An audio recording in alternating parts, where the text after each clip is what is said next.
What's going on, folks? Welcome to Beans to Greens. Today is a good day. We're popping some new beans. So in today's episode, I'm going to be running you through my seedling soil that I developed over the years. I'll take you step by step on how I mix it, the materials in which I use, and why I use those materials. After that, we'll germinate some seeds. I'll show you the process in which I do that. So let me go grab my materials. We'll mix everything up and we'll get right into it. All right, folks, got all my materials here now, and we'll start mixing them up. I like to use the Roots Organics potting soil along with the Coast of Maine manure compost, and then also some earthworm castings as well. Now, you could use just the Roots Organics. I have in the past, but I do prefer to add a little bit of the Coast of Maine and the earthworm castings. For a couple of reasons. One, it's going to add a little bit more biology to the soil, and then two, it's just better for a little bit more moisture retention. This seedlings, or this soil here, this has got a lot of perlite in it, and so it drains a lot, and we're going to want a little bit more moisture retaining for when we're germinating these seeds. So I am going to be popping 2 beans today, so we do need to make enough soil for 2 cups. I like to use these cups because I could intend to grow in them for about 3 weeks before transplanting into a bigger container, and they work out really, really well for me. So we're going to go half of the Roots Organics, and then a quarter of the Coast of Maine, and a quarter of the earthworm casting. So we'll go ahead and get right into it. So I'm just going to take one of these cups and fill it up with the Roots Organics. And then I'm going to take my Coast of Maine, and I just want to fill this cup up halfway. All right. It doesn't need to be exact. All right. We don't need to be weighing things out or anything like that. It's very, very forgiving. So we'll get those 2 out of our way, and then we're going to get another half a cup of the earthworm castings here. Okay. So that's about half a cup there. And then what I'm going to do is we're just going to go ahead and mix it all together. You want to make sure that you don't have any big clumps in the soil. That does happen, especially with the earthworm castings. So you just want to break up all that kind of stuff. And then you just want to incorporate this stuff really, really well together. Now, it's not uncommon to have some rocks and, things like that in your soil. So if we were mixing up some bigger pots to have these in, I wouldn't be bothered by any rocks or anything like that. However, with it being seedlings, we got it in a small vessel here. We're going to want to try and remove as much of that stuff as possible. So, we're not going to add any type of nutrients to this because the seedlings, they don't need much nutrients at all. They could really go without any nutrients for quite a long time, longer than you'd really think. Okay, so we don't want any nutrients in there that could actually burn the plant, especially when they're seedlings. They're very finicky. They're very, they're not strong yet, so they can't take a lot of abuse. So we want to make sure that we got some really good conditions for them to thrive in. Okay, so I've got this all mixed up here now. It's a nice light consistency, and that's great because you got to think about these seedling roots are going to be really small, okay, and they need to be able to work their way through the soil and work with that soil. So that's why I like to add a little bit of the compost, because it just lightens up the soil a little bit.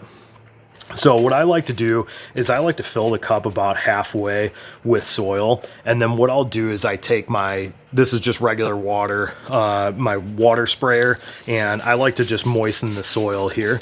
Now, the reason I like to use this versus just dumping water in here is, with this being dry, it tends to be hydrophobic, meaning that it'll want to repel water instead of absorb it and retain it, okay?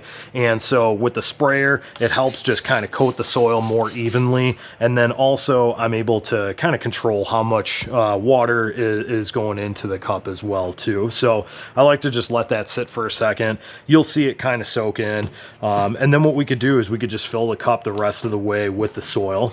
Okay, and the reason that I need to moist it is because, like I said, this soil is pretty dry. Okay, and you know, the seedlings don't need a ton of moisture, but it does need a little bit of moisture in the soil. Okay, and what you need to do is, with the soil, as you grow, you could kind of feel the cup and understand how much water is in that soil, but until you get to that phase, or get to that point, an easy way of doing it is you could moisten the soil, and you could actually grab it in your hands and kind of create a fist and squeeze it.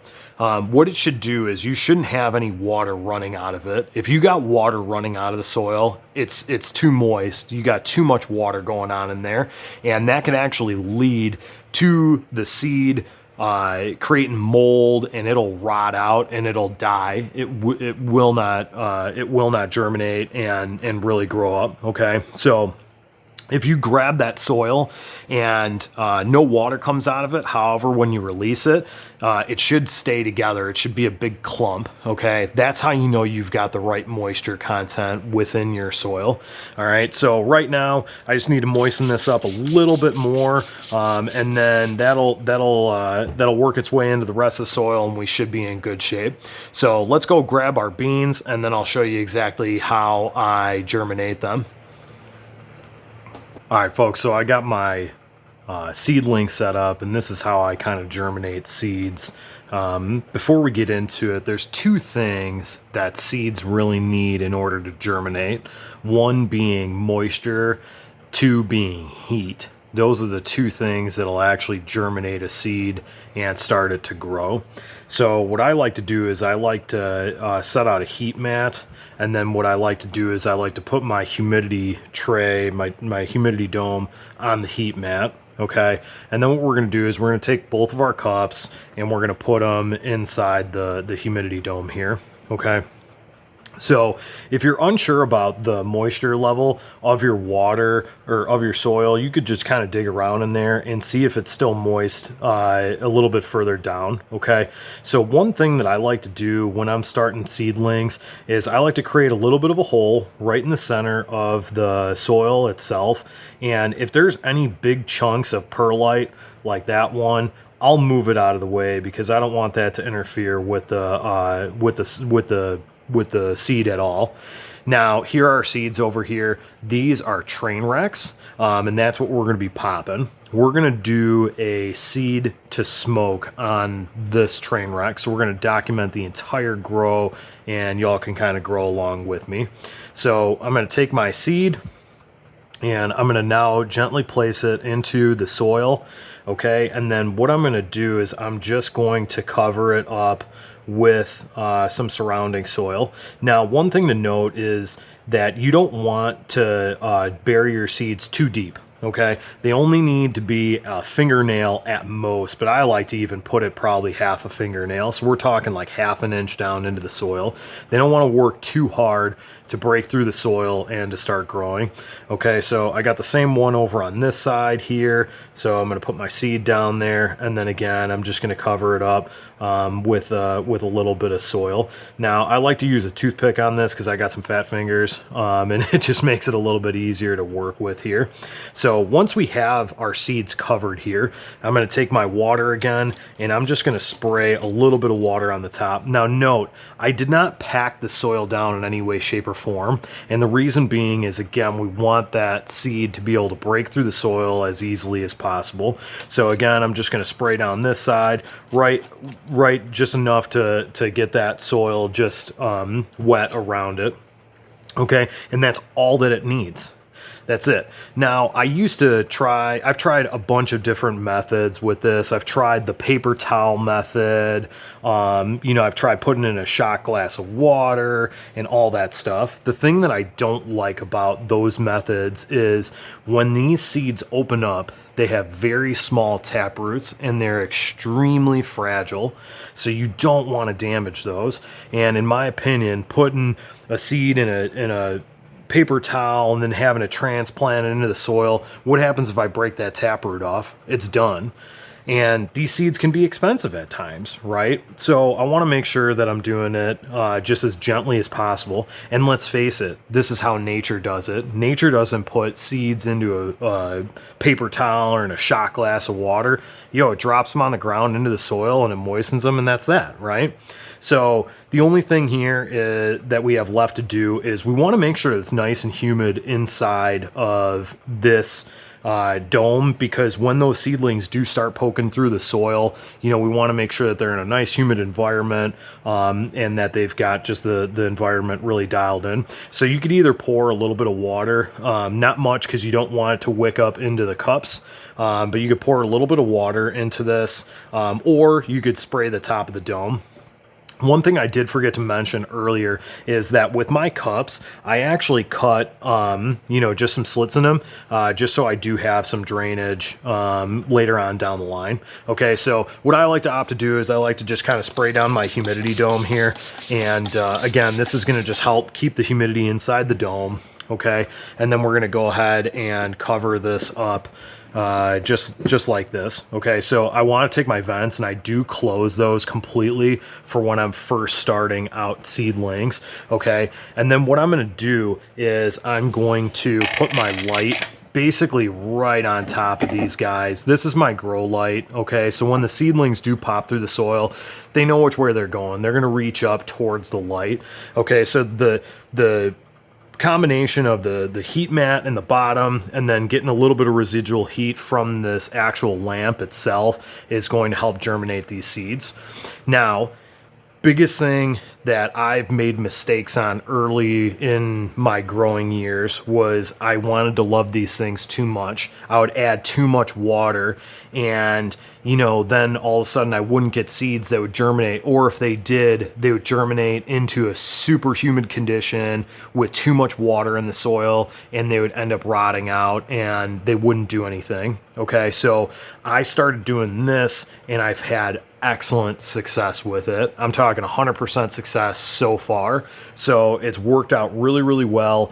All I do is I spray it. Now, what I'm going to do is I'm going to forget about these things. Okay, I'm going to wait until they pop through the soil to do anything else. I'm talking nothing. Don't spray them. Don't do anything. Because the vents are closed, the humidity is going to stay inside the dome. It's going to be a really good environment for these. So what I typically see is that the seeds will start popping through the soil within 3 to 4 days, sometimes sooner, usually not too much longer. If it goes longer than 4 days, 5 days, then I start wondering, hey, is that seed still viable at this point? So that's my whole process right now and how I start seeds, my seedling soil. I hope you guys learned a lot from this. But that's really that's it in the gist of things. So all we're gonna do is we're gonna forget about these until those start popping up. All right, folks, that's it for today's seed starting video. If you have any questions on the video, throw them in the comments below and I'll answer them as best as I possibly can. Also, I want to know what you guys got growing on, so throw that in the comments below as well. I hope you enjoyed this video and got value out of it. Remember that this is going to be a seed to smoke series, so follow along and we're going to document the whole process. But I hope you got some value out of it, or at least found it entertaining. If so, hit that like button, hit that subscribe button, follow along, and until next time, let's keep growing together.